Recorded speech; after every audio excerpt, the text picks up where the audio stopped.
With Homielulu finally coming to a close, I thought now was the time to make this video. Throughout the 5 seasons of Homielulu, there have been a total of 27 different players to participate in the game. Out of those 27, I embarked on a journey to find the 10 best players who have ever played the game. The way I determined who I thought were the best was by scanning over the placements of all these players throughout the seasons, and also taking their gameplay into account. I plan to do some more videos like this since Homielulu is over now, so be on the lookout for those in the future. Without further ado, let's get started with some honorable mentions. The 2 honorable mentions I have for this list are Val and Ben. These 2 have very similar resumes, for they both came in 2nd place in a season. The reason these 2 didn't crack the list is because outside of their one good season, they really didn't do much else to boost up their resume. Val was a pretty early boot in every season he played besides the one he got 2nd. And Ben only played in one other season, so he doesn't have as big of a sample size to look at. If either of these 2 were able to snag a win, they'd undoubtedly sneak into the top 10. But as it stands, they are just outside of it. At number 10, we have the MLG Muck, or Dallas. Dallas ended his 3-season Homielulu tenure with his best placement being 3rd, his worst placement being 11th, finishing with an average placement of 7th. Dallas's best season was Season 4. In this season, he made it to the Final 3, where he was voted out by Maddox. But if things went his way in the tied vote at Final 4, he would have had a 2/3 chance of making it to the finals. He saw Tucker as the threat he was to win, and he would have taken out Tucker with the immunity idol if it had not been for 2 rogue votes for Fox. Dallas's worst season would have to be All-Stars, where him and Jav both had the same idea to take each other out. I can't blame Dallas too much for this because of the fact that he had the exact same plan as Javin, but he was ultimately the one who came out short, which led to his bad placement. Dallas's best move would have to be aligning himself with Ghosty in Season 4, because it gave him a huge chance to win if Ghosty was able to beat out Maddox in their 1v1 at the Final 4. And his worst move would have to be losing control of Nick in the round he was voted out in Season 1. Because if he was able to secure Nick's vote, Anthony would have been heading home, and him and Jav would have been in the driver's seat. Is it going to be Dallas No. going home? No. Yes. Probably. I'm sure. Or is it going to be Anthony going home? Hello, final marshmallow of this episode of Homie Island is going to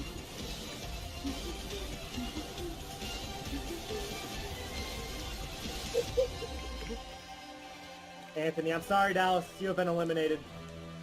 Hey, well, Jav stole my marshmallow. Well, it's been real, but Dallas has been voted off of Holy Drama Island.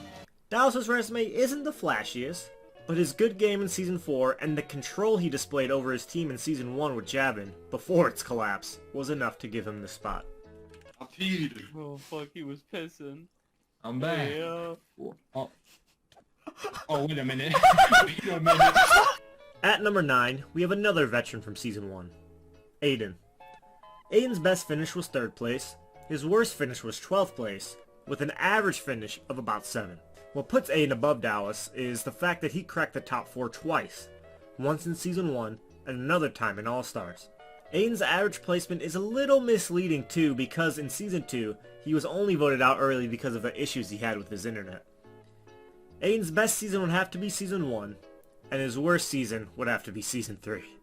In Season 1, Aiden rode the Blue Team's alliance to the Final 3, but he was ultimately voted out by Anthony. In Season 3, Aiden was pretty much just a dead man walking out of the gate due to how him and Nacho were both separated from their alliance. Aiden's best move would probably be throwing the competition in All-Stars, so ST could be voted out and the rest of his alliance would be safe.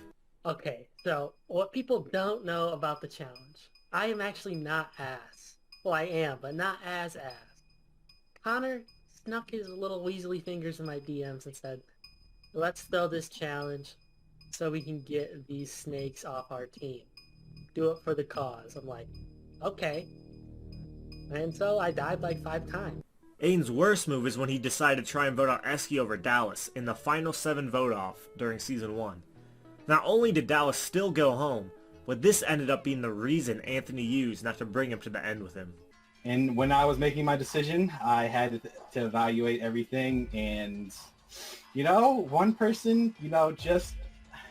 I feel like one person was a little bit more loyal than the other. I'm fairly certain, Aiden, that when Dallas got voted out, you didn't vote for Dallas when you said you would. And that unfortunately was my decision maker right there, so I'm going to have to give the marshmallow to Esky. Oh! Ladies and gentlemen. Thank God.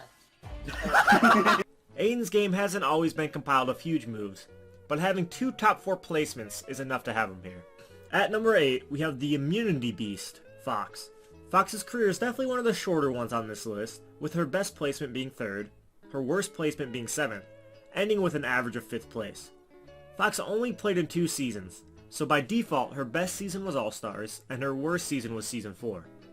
In All-Stars, despite being the obvious threat to win the game because of how good she was at challenges, Fox made it all the way to the final 3 after being the target of numerous votes, and she was 1 challenge away from likely winning the entire season. Unfortunately for her, she lost the challenge to Maddox and was voted out by him. I can't even call Season 4 a bad season for Fox, because she was in a great spot with Tucker as her main ally, before the immunity idol choice screwed her over and got her taken out. Oh my god. Wait. Oh my god. Dallas is alive! Immunity. I got the life jacket, boys. Wait, that means... Holy shit, what the fuck? Fox, I'm gonna have to ask for your marshmallow back real quick, cause... No. Fuck. Cause... you had the 2nd most votes. No, take this one. What? There we go. Fox's best move of her career was aligning closely with Javin and Maddox in All-Stars, because they were able to protect her from multiple people trying to vote her out. Fox's worst move was not being able to manage her threat level in Season 4. Fox had won 2 of the 3 individual immunity challenges, and was 2nd place in the 3rd one. And this led to Cairo and Ghosty putting votes on her to go, when Dallas used his idol. Fox being able to somehow make top 3 in an All-Star season while also being the biggest threat to win is enough of a reason to bring her to spot alone. But her low sample size of gameplay was ultimately the reason she didn't move any higher. At number 7, we have Nacho. Nacho is one of 2 people who have played in all 5 seasons. His best season he placed 3rd, his worst season he placed 10th, ending with an average of 6th place throughout all 5 seasons. While this is worse than Fox, Nacho did play a whole 3 more seasons than her. Nacho's best season was Season 3, and his worst season was Season 4. Nacho had to overcome incredible odds to get to where he ended up. His entire alliance was taken down one by one after the merge, but he was able to convince the head of the opposing alliance, Esky, to align with him, and this brought them both into the final 3. In the final 3, they both were planning on taking each other to the end, but Val spoiled their plan and won immunity, which resulted in Nacho getting voted off. Nacho. It was a coin flip. No. You know, Nacho, it really... It's fine. You made it as far as you... No, it's fine. In Season 4, Nacho placed 10th, but he was also on the worst team in Homielulu history. His team lost every game before the merge, and he was a casualty of that. Nacho's best move is definitely convincing Essie to align with him in Season 3, because this almost resulted in a potential win.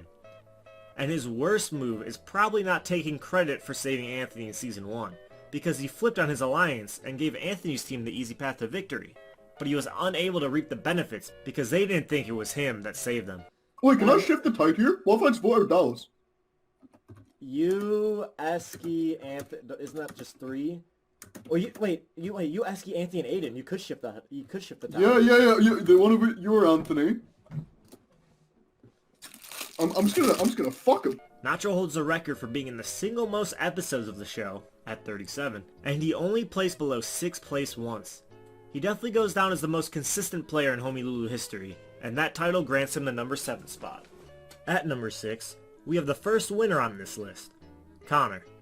Connor's best season was obviously the season he placed first. His worst season was when he placed 10th, ending with an average placement of 5.5. Connor only played in 2 seasons, but his 2nd season when he placed 10th is surprisingly a big reason for why I moved him above Nacho in the rankings. After being a part of Tucker's dominant alliance and winning it all in Season 2, Connor made his long-awaited return in All-Stars. In All-Stars, Connor was able to rally together a huge majority alliance with Tucker and a bunch of others. This alliance came to be known as the Gamblers Alliance.